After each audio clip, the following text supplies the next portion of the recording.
Hello there, friends! Today we'll be taking a look at the entire Seeker archetype lineage and getting a grasp for how this lineage functions in battle and what it can do to help you succeed while dungeon crawling. But before we get into that, I want to make something very clear.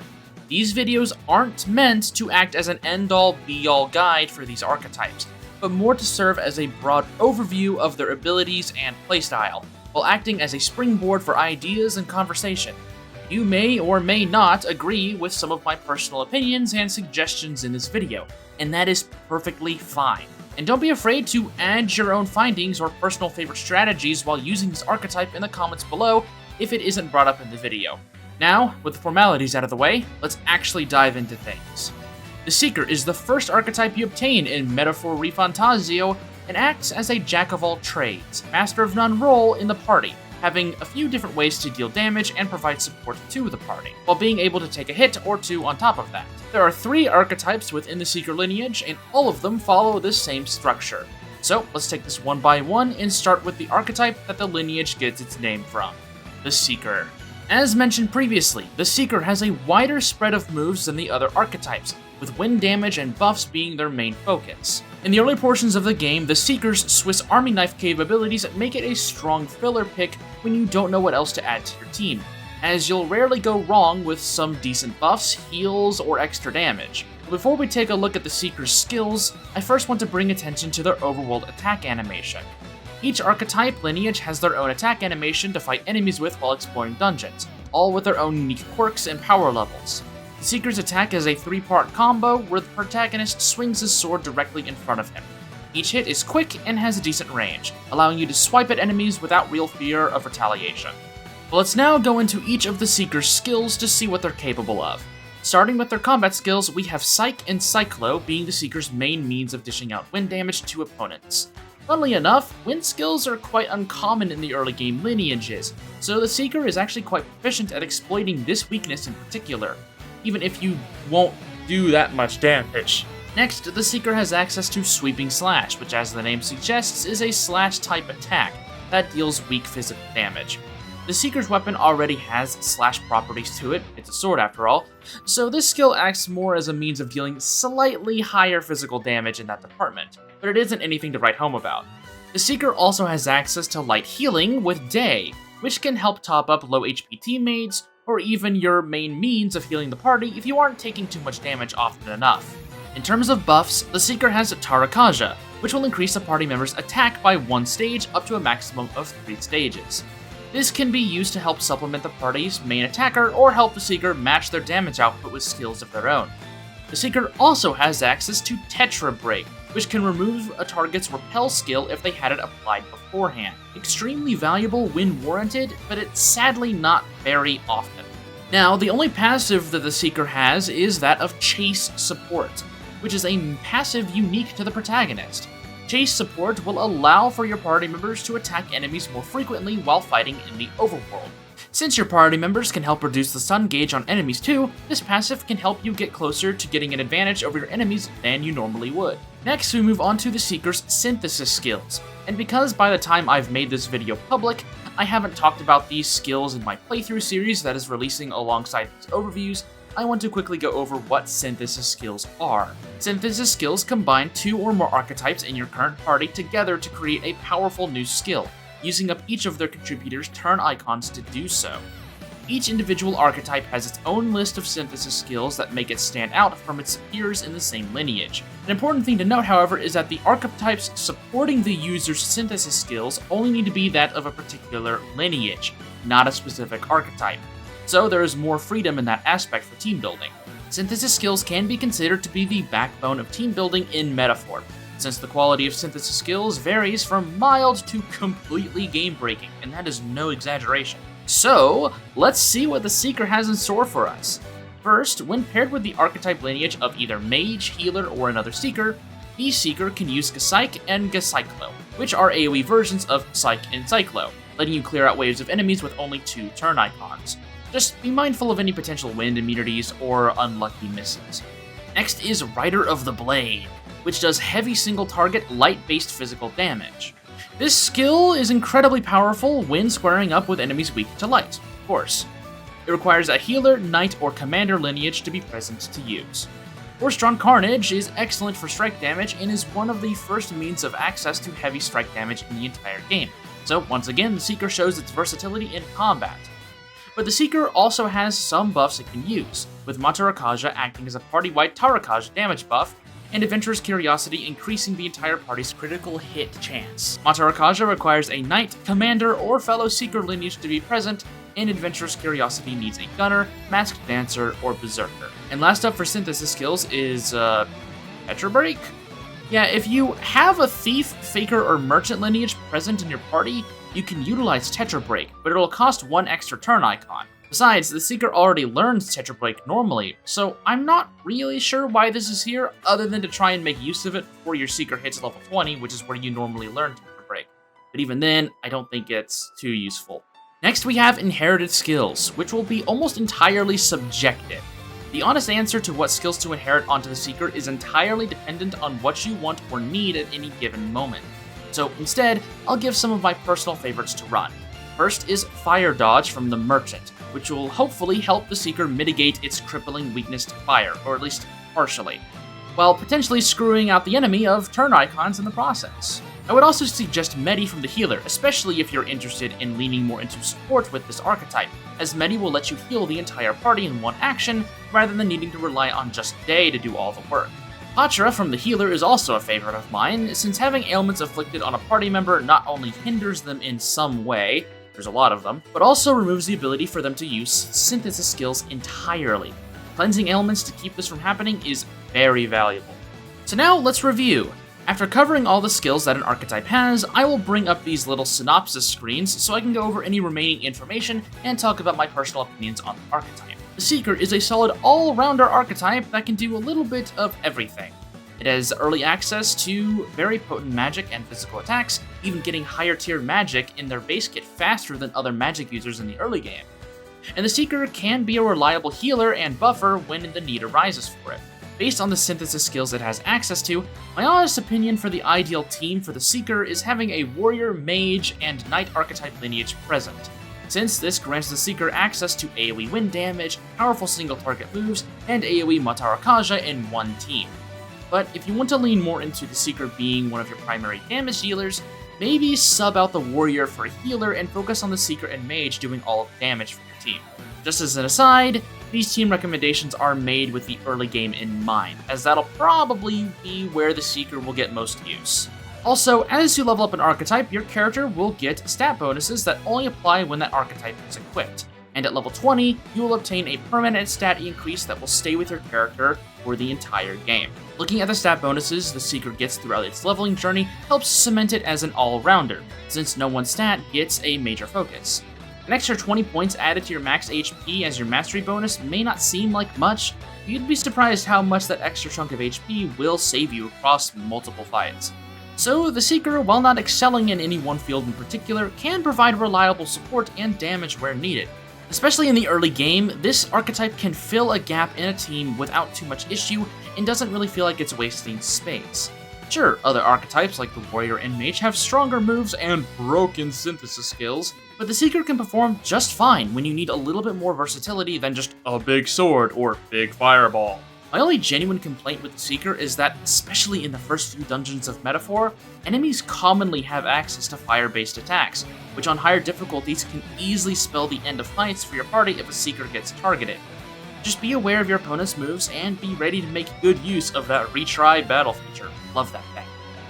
Okay, so that took a lot longer than I thought it would to explain the first archetype in this lineage, but hopefully the remaining two will go a bit faster. The second archetype in the Seeker lineage is the Magic Seeker. This archetype acts as almost a direct upgrade to the basic Seeker, with most of its skills being just upgrades of the Seekers. So let's waste no time and talk about the Magic Seeker's combat skills. First up, the Magic Seeker has access to Cyclo and Cyclone for single target wind damage, giving them more potent magic damage on a single target than some of the other mid-game archetypes. Next, the Magic Seeker has Deima, which is the upgrade to Day, which helps to keep the Magic Seeker in line as this support-based damage dealer. The Magic Seeker also has access to Tarakaja, just like the regular Seeker. But in addition, it also has Vitalja, which raises a party member's attack and defense stats by 2 stages. An incredibly powerful single target buff that instantly raises the damage potency of a party member, while allowing them to also take damage. Excellent on archetypes that fight in the front row, like a warrior or a brawler, or find themselves dying often, like a healer or mage. In regards to passive skills, the Magic Seeker keeps the protagonist's exclusive passive Chase Support, but also now has Wind Dodge, allowing the user to have a higher evasion stat against wind attacks. The Magic Seeker themselves don't have much use for this thanks to their built-in resistance to wind, but other archetypes like the warrior, who are weak to wind, will enjoy it. Plus, dodging attacks means less turns for the enemy, so it's a win-win. Now we come to the Magic Seeker synthesis skills, and this archetype actually shares most of these skills with its predecessor, with the only new synthesis skills being Fireblade Rider, a fire-based physical attack that does massive damage to a single target, and Heat Riser, which raises a party member's attack, defense, accuracy, and evasion by 1 stage. Fireblade Rider requires a knight, healer, or commander to be present, and is honestly a super strong move. And while Heat Riser is powerful on paper, it can raise every stat at once, the fact that it costs 2 turn icons when you can get a similar effect with just Vitalja for 1 turn icon is a difficult sell. It's not bad by any means, trust me, but I don't find myself using it too often. And of course, with the help of a healer, seeker, or mage, the Magic Seeker can use Gacyclo and Gacyclone, which is potent AoE wind magic. Now, for inherited skills, I want to make special mention to Fire Dodge once again, as the Magic Seeker continues to be haunted by one of the most commonly used elements by enemies in the entire game. It's not needed, but I still enjoy having that extra security, even if it is RNG based. Having Medica from the Cleric works well here too, especially if you're just wanting an upgraded version of the Seeker you had in the early game. Now, I do want to shout out Shield Blessing from the Wizard, which will give your Magic Seeker passive MP regen during their turn in battle, as long as they have a buff applied to themselves. Vitalja and Tarakaja are built into this archetype's kit, so making use of this passive isn't terribly hard, and the passive MP regen can come in a pinch during a long dungeon crawling run, where MP items are used up or too precious to use. So, just like the Seeker before it, the Magic Seeker is an all-rounder that kind of just does what you need it to at any point. It's basically a straight-up upgrade from the basic Seeker, but it still isn't anything groundbreaking. Even the team I prefer the most with this archetype is pretty much the same, with Warrior, Mage, and Knight being strong allies to have on the field, since they will give the Magic Seeker access to most of the important synthesis skills, though I wouldn't mind switching out Warrior with Brawler as well. But my personal favorite team has to be the one that uses the Magic Seeker as a buffer, with the sole focus to increase the damage output of the Merchant. Have a healer around to act as the main support and grant access to Gacyclo and Gacyclone, and Knight for damage prevention and potentially some debuffs. Far from optimal, but silly nonetheless. The stat bonuses of the Magic Seeker are very simple, as they have the exact same focus on each stat as the Seeker did, just with 1 point being higher on each of them. And you'll obtain 25 extra HP if you were to master the Magic Seeker, which, again, can be more valuable than you'd think on the surface. Being just a straight upgrade from the Seeker means that the Magic Seeker shares most of its pros and cons as well, but the difference being how well it stacks up to all the new archetypes in the middle portions of the game's journey. And honestly, I think its value won't change all that much in either direction. The Magic Seeker gets access to a new powerful buff and strong single target damage, but these can also be inherited onto better users. The Magic Seeker has a respectable lineup of synthesis skills, but they aren't groundbreaking either. The strong balance and stats lets this archetype do a little bit of everything, but this will also be the point in the game where you start to see archetypes that specialize in their own thing so well that having a balance may just be getting in the way of things. It all really comes down to what you want out of your team. Now we move on to the third and final archetype in the Seeker lineage, the Soul Hacker.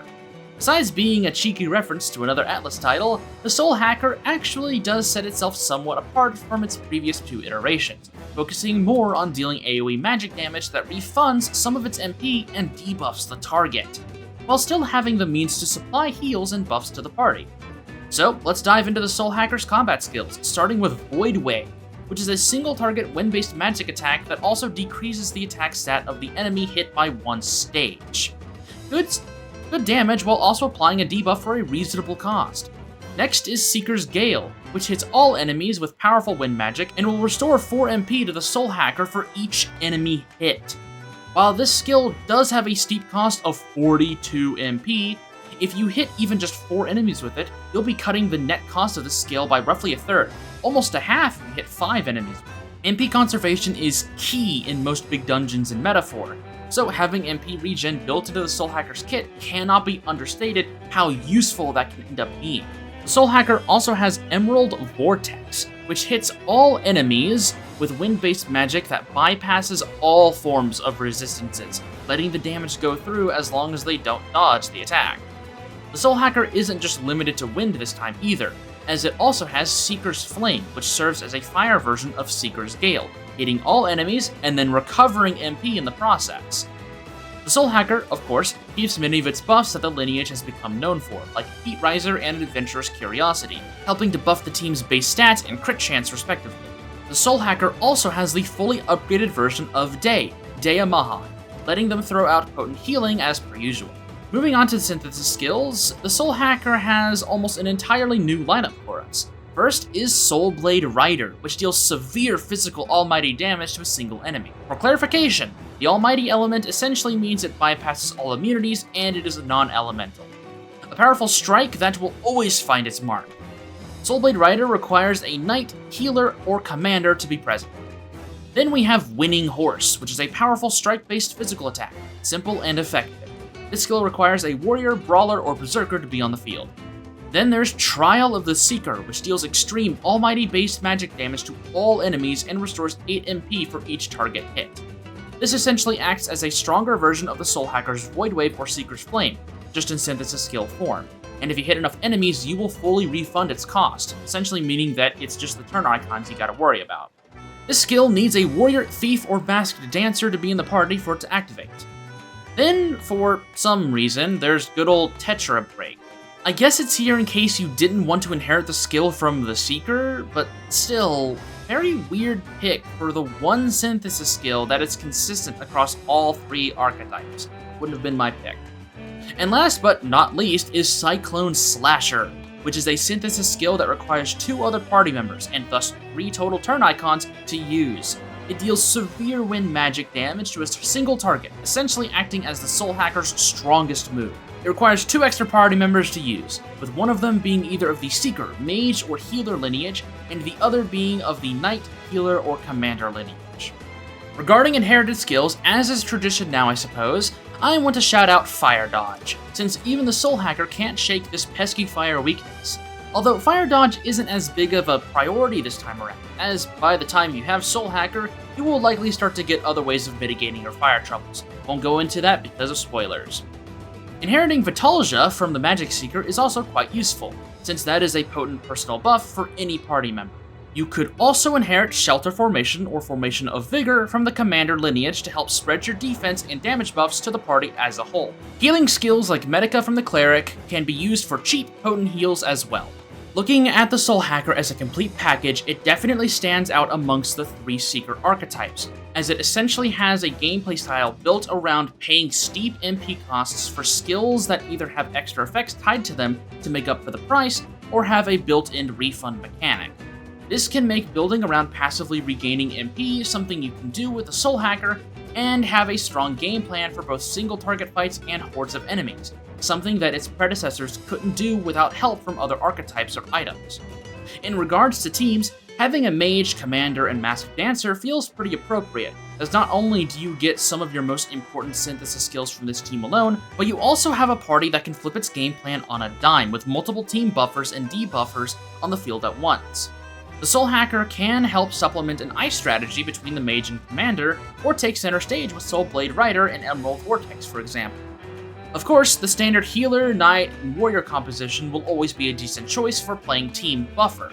And regarding Soul Hacker stat bonuses, they are ever so slightly higher than that of the Magic Seekers. So pretty much anything I said there will apply here as well. All in all, despite the Jack-of-all-trades title being thrust upon its whole lineage, the Soul Hacker does have a pretty neat gimmick that, at least to me, feels fun enough for me to want to use the Soul Hacker for itself and not just swipe the skills to put on something else. Yes, it still falls into the same pitfalls as the other Seeker archetypes, and yes, it still has a fire weakness. Soul Hacker may not be the best of the best out of the 46 archetypes to choose from, but it still has a special place in my heart for being consistent, having a fun gimmick, and looking badass. Which sometimes is all you really need.